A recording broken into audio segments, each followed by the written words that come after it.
Hello and welcome to The Art of Aging, part of the Abundant Aging podcast series from United Church Homes. On this show, we look at what it means to age in America and in other places around the world with positive and empowering conversations that challenge, encourage, and inspire all to age with abundance. Today, we are talking about the world of families and care needs, especially those that come with surprising price tags, needs that many of us don't really understand, let alone plan for. Our guest today is Carroll Golden, who brings us a rich experience in financial solutions and innovation, which is especially relevant to this conversation because, as we know, there is a very limited long-term care benefits in Medicare, and we need to get better prepared. Pause. I'm going to redo that paragraph, Mike.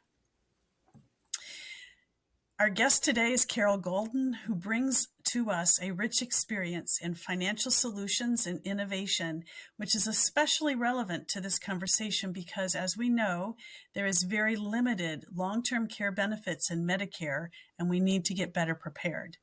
But she is also passionate about family caregiving and the family dynamics that are involved in organizing support for loved ones at times of need. She writes about in her best-selling books How Not to Tear Your Family Apart, which she designed for financial and insurance professionals, and How Not to Pull Your Family Apart, a practical guide to caregiving and financial stability, which she has written for consumers. Welcome, Carroll. Thank you, Beth, and thank you for having me as a guest. So, Carroll, as a way of helping us get to know about you and why have you come into the space? Why are you so passionate about family caregiving? Well, one, because of personal experience, but frankly, it started with, I was originally involved in translations, and it gave me the opportunity to travel to a lot of different companies and, pause. I better do that again. Okay. My own experience with family has inspired me, but also my career originally as an international translator. I had the opportunity to go to different countries, South America and Asia, etc. Observing how they treat the aging is very different than the way we treat aging in the US. We are a very youth-oriented country. And that's great, except we all age. So I started to really look at how could we help change that dialogue, because it's the lack of dialogue that inevitably causes families, friends, and it doesn't matter how you define family, whether it's family by blood or whether it's family by their good heart and their good deeds. The fact is, we haven't developed any processes, any ways to really age with grace. Thanks. It's such an interesting path that you've taken, gone from being a translator between languages, and now you're kind of a translator between other parts of your career and into this space of caregiving. So you were a translator, and then you ended up working as a financial planner and in financial services, correct? How is that? How does that part of your career fit into this trajectory? Well, I started to work in the financial planning arena. And in doing these plans that we do, we try to parcel out money, parcel out investments and assets so that some are for immediate needs, some are for intermediate, and some are long-term. Well, what happened was we had a client who missed his annual review. And so I sought him out. And when I saw him, I thought he was ill because he really didn't look well. And he sat down and I said, "What is it?" And he said, his wife had a stroke. Now, his wife happened to be a Vogue model. She was about 54, 55, just beautiful. And when she had the stroke, she didn't actually recover. One side of her is permanently paralyzed. So he was investing in putting an elevator in their home. It wasn't a one-story home. that was another thing that started to strike me.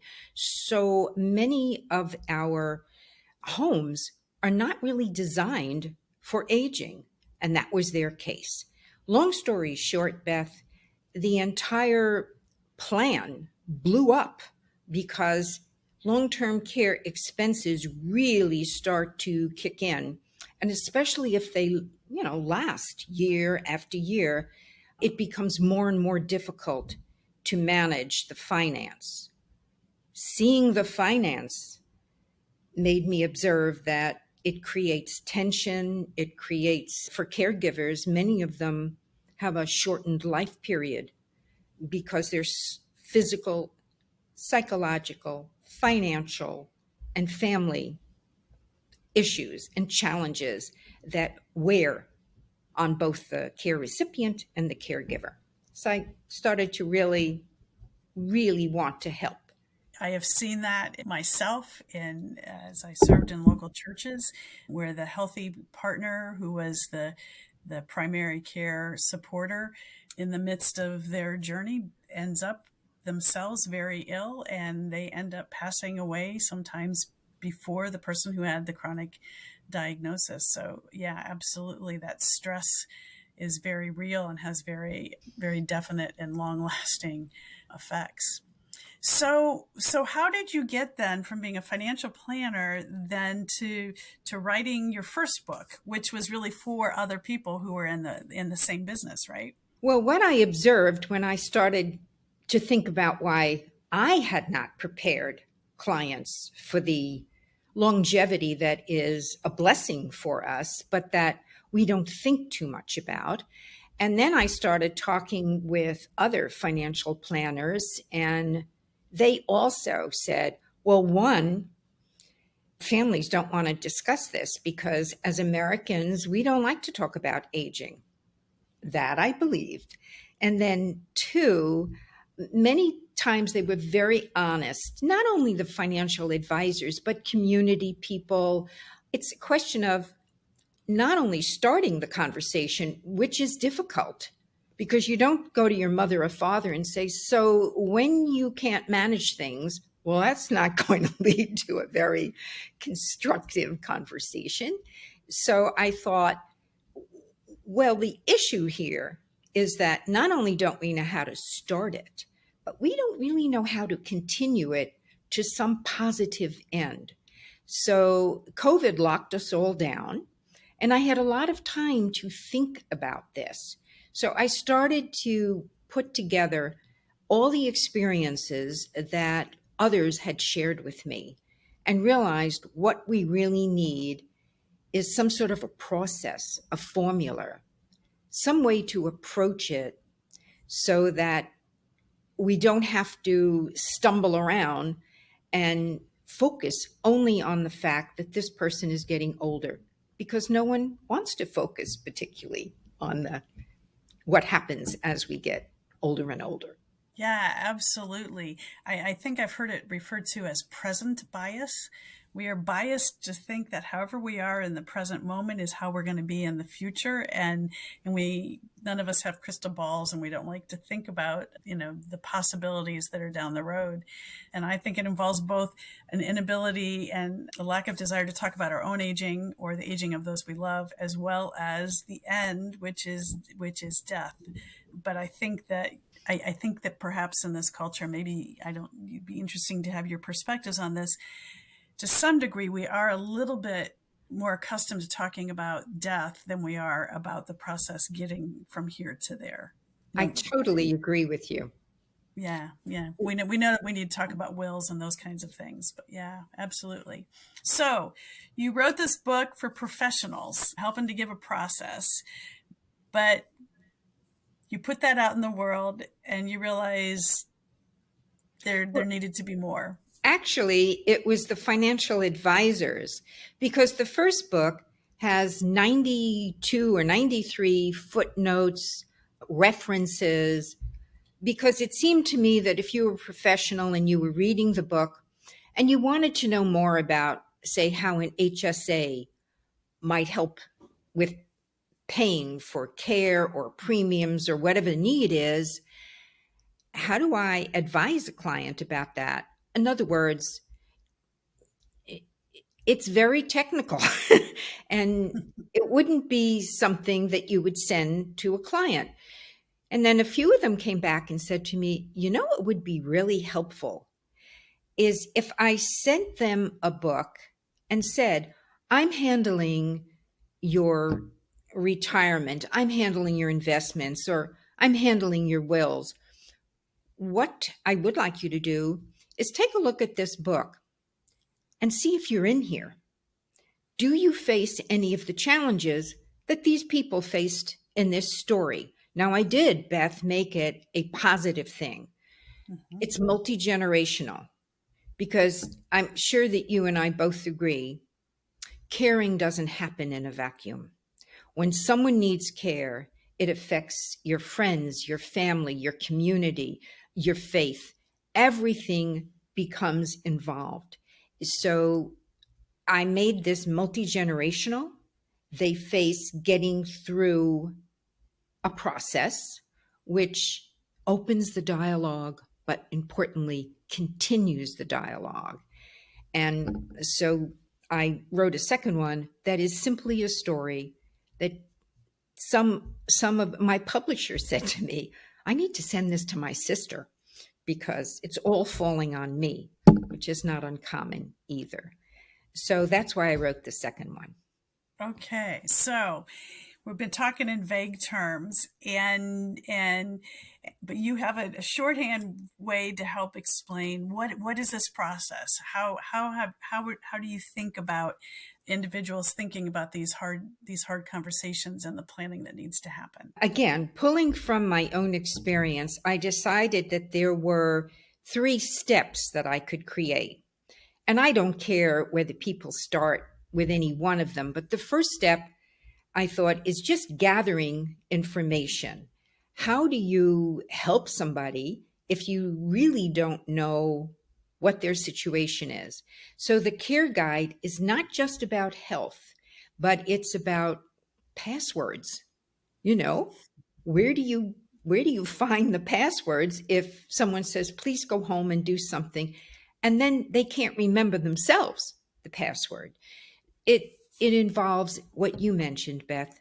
Have you got an updated will? Have you got a do not resuscitate if you want that? So in the book, I framed the care guide so that, for example, Grandpa resisted. He said, you know, I've been handling grandma and grandpa's, my own and grandma's things for years and years. So why now? And of course, grandma's getting frail. Actually, it was his granddaughter who turns around in the book and says, Grandpa, that's the point. You have been in control. Only if something happens to you, not to grandma, we we don't know that she knows what to do. And worse, you want to be in control? None of us have any idea how to handle that. The other thing, of course, is making it inclusive and saying all of us need to do a care guide because it's true. Beth, do your family and friends know what your wishes are? So you don't have to share it, you can seal it. The younger generation in the book, they do it on an app. Not a Mm-hmm. surprise. And step 2 was that same theme of inclusive. I got that from friends whose sisters and brothers expected them to handle everything. And they had gone to, their advisor, and their advisor said, well, what can we do to help? So what you can do is what I call the care squad.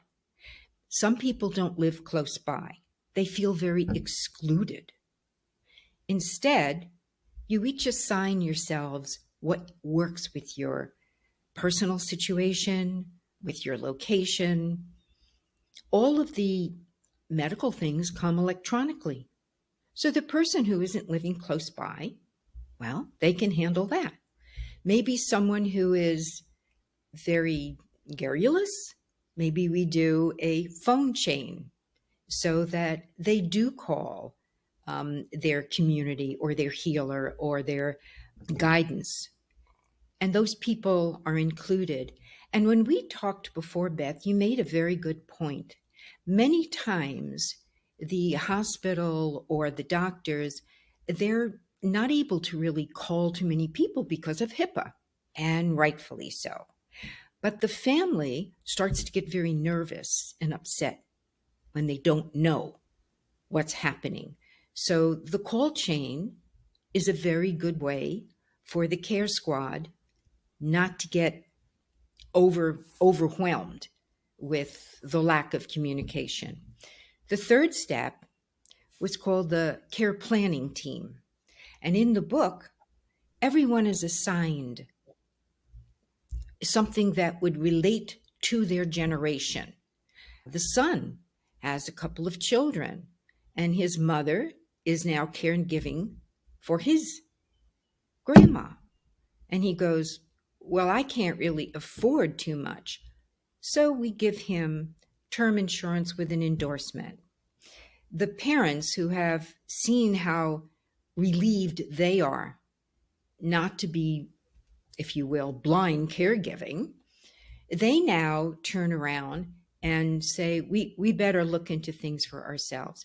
Again, it's just a matter, Beth, of pulling together, no matter how you define family, pulling together. And those three steps have families working together. And even for when you have somebody in the family who is not on board, let's say, they can never say you didn't try to include them. And you can walk away feeling you did your very best not to have stress and misery surround somebody's needs. Well, and I think it actually enables the person for whom all of this is being done to have more control in the process in that point when they don't really have as much control because you've made the plans ahead of time. And there's so many stories going through my head as illustrations I could add to the stories for all of these, but the one that comes to mind is my aunt. She became ill over Labor Day weekend. It took about a week or so to be diagnosed, and she was the business person, the office person for the family business, which is a pretty good sized business. And she ended up passing away within 6 weeks. And she was the illness was to the point where during that 6 weeks she knew she needed to share passwords, not only for their personal finances but for the business, and she just wasn't in a mental emotional state to do that. And I believe this has been about 20 years now, but I believe they had to hire a tech person basically to hack into the business and all of their family online things, because she was the security person, and she had kept all that stuff to herself. And for me, I don't want my Facebook page or my LinkedIn page to exist after I'm gone. So, making the steps and assigning someone, this is your job. If you want to leave it up for a while, okay, but take it down, please. I don't want people getting notices about my birthday 10 years after I'm gone. So, we live in very complicated worlds based on all these electronics, and how to think about all those things is really important. Okay, let's put out some other scenarios here for you. You are trying to talk to your mom or dad about future needs and care, and they completely shut down. They're not even willing to discuss it. So what do you suggest might be some ways to enter into that conversation? Well, first of all, if they completely shut down, I would do somewhat like what the granddaughter does I would be honest with them that, share something like the story that you just shared about an aunt who was in charge, and say, this isn't something that we want you to experience. Also, make sure they understand that you're trying to help, not handle them. I think that you have to be very open and say, this is about all of us as a family. I'm going to do one because we're not talking about just being older. This happens to anyone at any age. There are accidents, there are illnesses, unexpected or expected.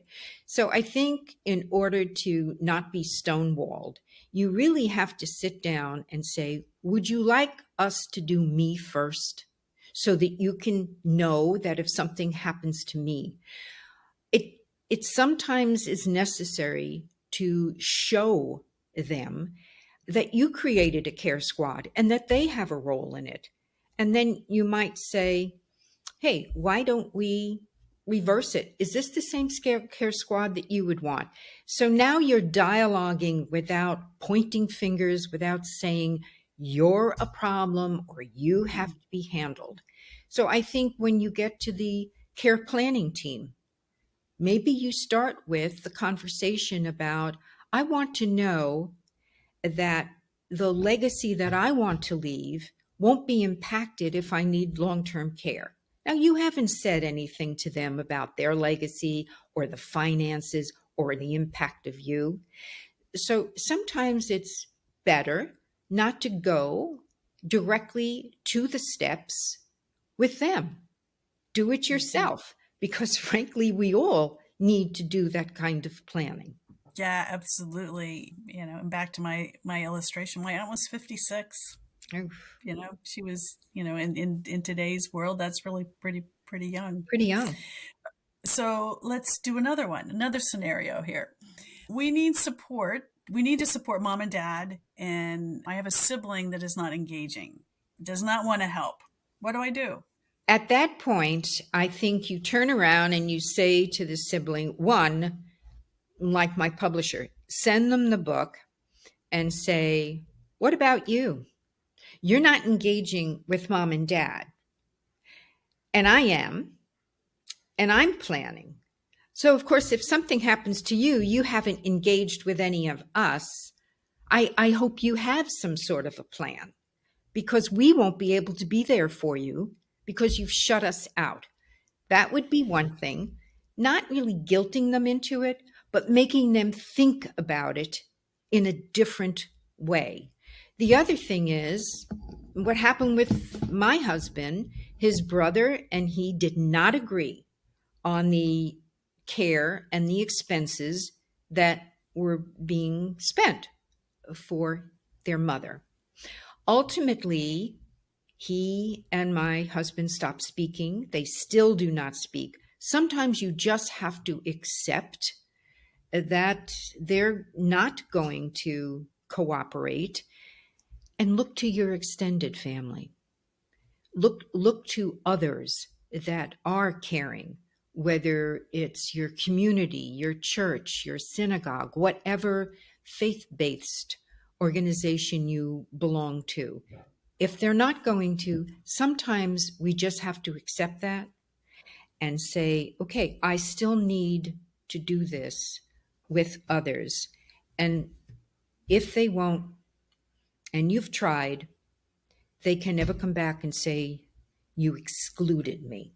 Yeah, and the reality is families are complicated, and every family is complicated, and some just happen to be healthy complicated, and some are not so healthy complicated, and yeah, so kind of accepting and understanding how those things work. I would add to that in thinking about who our care planning teams are, that if you're a member of organization or a faith community, and you've had conversations with those in those organizations, I have colleagues who have shared, and this is happening in the past 10 years more and more regularly as adult children don't live near their parents as they age and they've moved away, and for them, church and faith may not be have the same role. Colleagues share that they have folks who've been members of their congregations for 25, 30, 40 years, They don't hear about when they're sent to the hospital because hospitals don't call churches. They used to. They don't do that anymore because of HIPAA.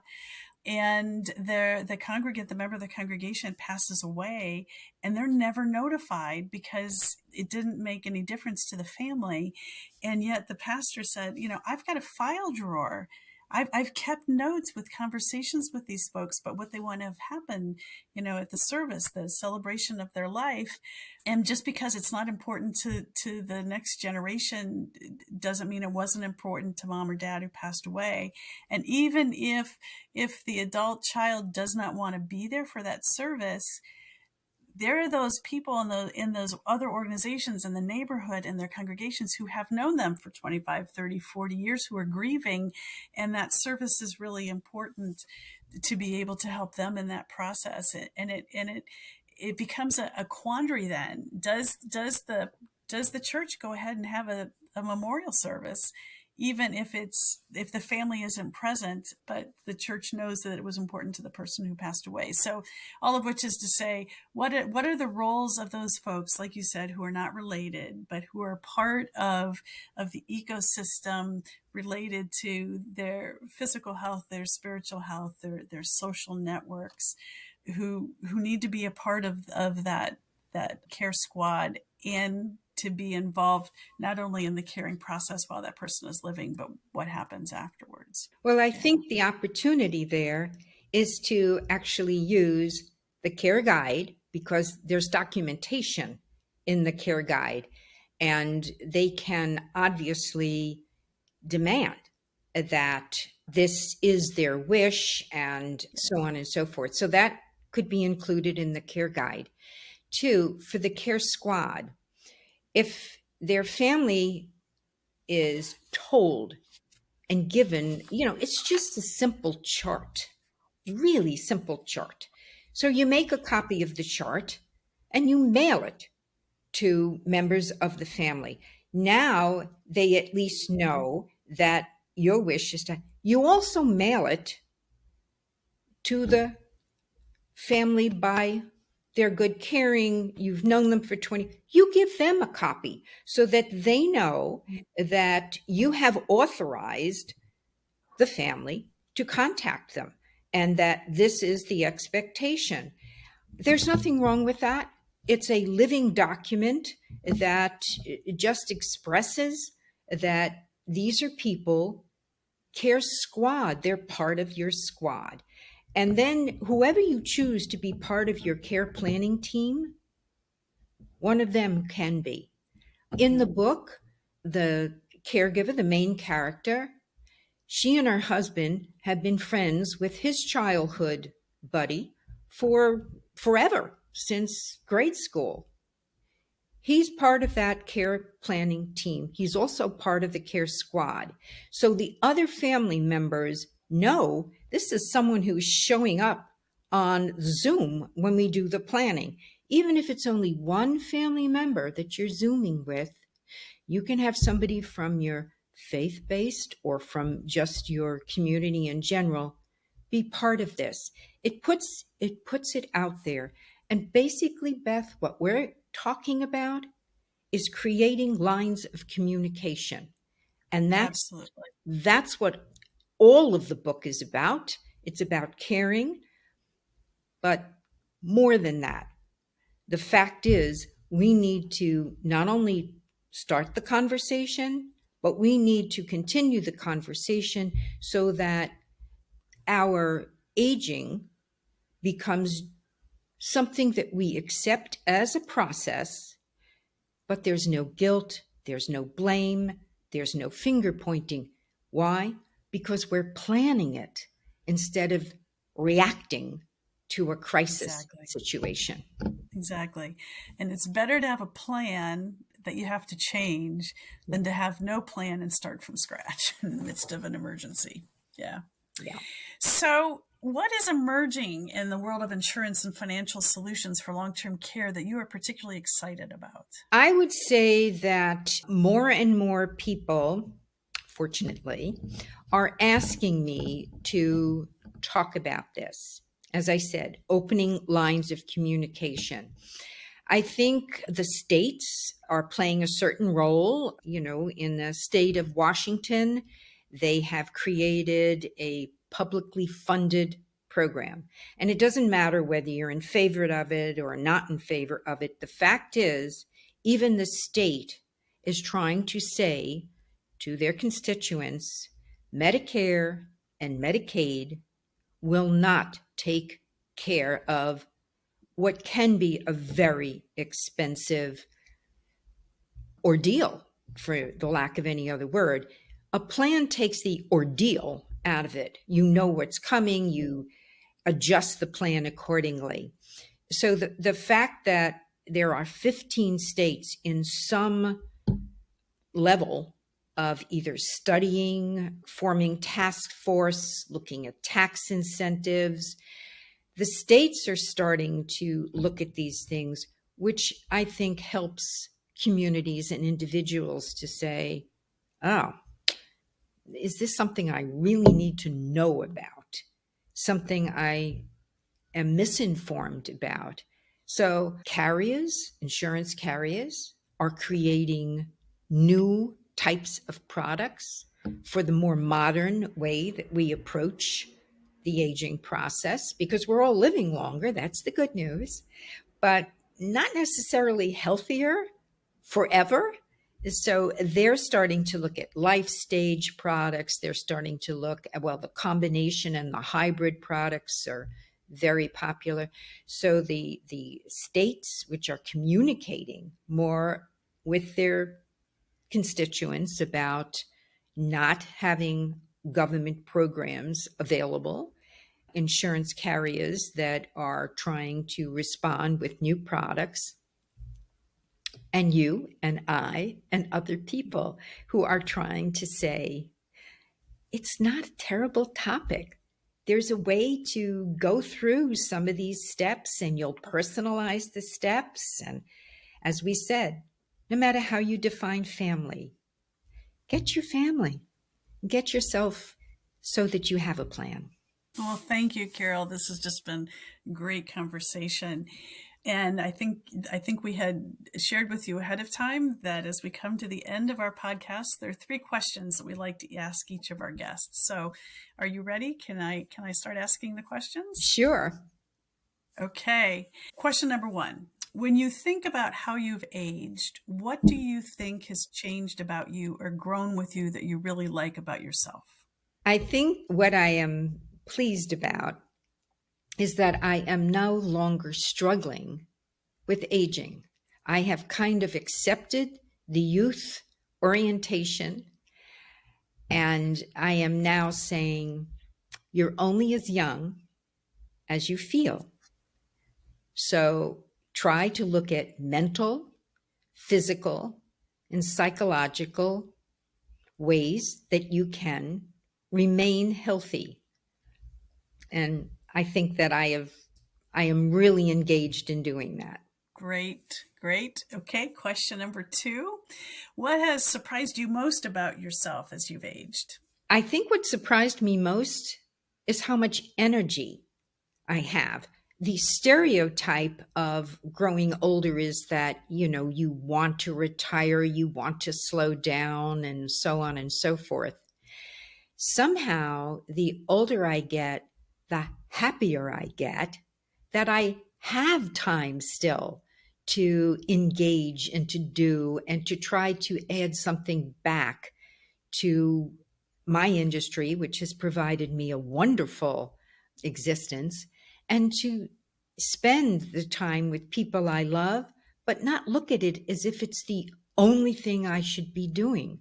Because frankly, we become a little burdensome if we depend on them to help us engage in things. So it's the level of energy. Great, great. And finally, the 3rd question. Is there someone that you've met or who's been in your life that has been a good example for you in your aging? Someone that inspires you to age abundantly? Well, I think on a personal level, my own mother.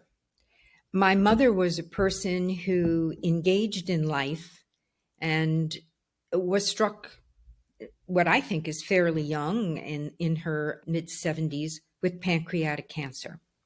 Mm. And to the day that she was beyond continuing, she never stopped living. She always said, nobody cries. We can do that later. Let's enjoy ourselves. Let's play a game of cards or something. And I thought to myself, this was a person who carried a disease that was very nasty, but didn't let it define her. And I think that has really influenced me. And on a professional level, I would say Ken Dykewall with the age wave and all the positive people, places, and information that he makes available to those who want to understand some of the more informative ways of aging with grace. Well, thank you very much, Carol. Before we close out completely, do you want to tell people how they can find you and your books and your resources? Yes, thank you for asking. I will make it simple. I have a website that is www.thecaringconversation.com. And I can reach back out if you go to the website, and I would love to engage. Thank you. Well, thank you very much, Carol. And thank you, our listeners, for listening to this episode of The Art of Aging, part of the Abundant Aging podcast series from United Church Homes. And we want to hear from you. What's changed about you as you've aged that you love? What has surprised you most? And how do you find abundant aging, and who is your abundant aging hero or influencer? You can join us at www.abundantagingpodcast.com to share your ideas. You can also give us feedback when you visit the Ruth Frost Parker Center website at www.unitedchurchhomes.org/Parker-Center/. And Carol, thank you for being with us today. And Caring Conversation. Is that that's the website where folks can find it's you? The Caring Conversation. The Caring Conversation. Right. Well, thank you for having this caring conversation with us today and helping to help us all think about how to have those conversations for ourselves and with those who we love. Thank you.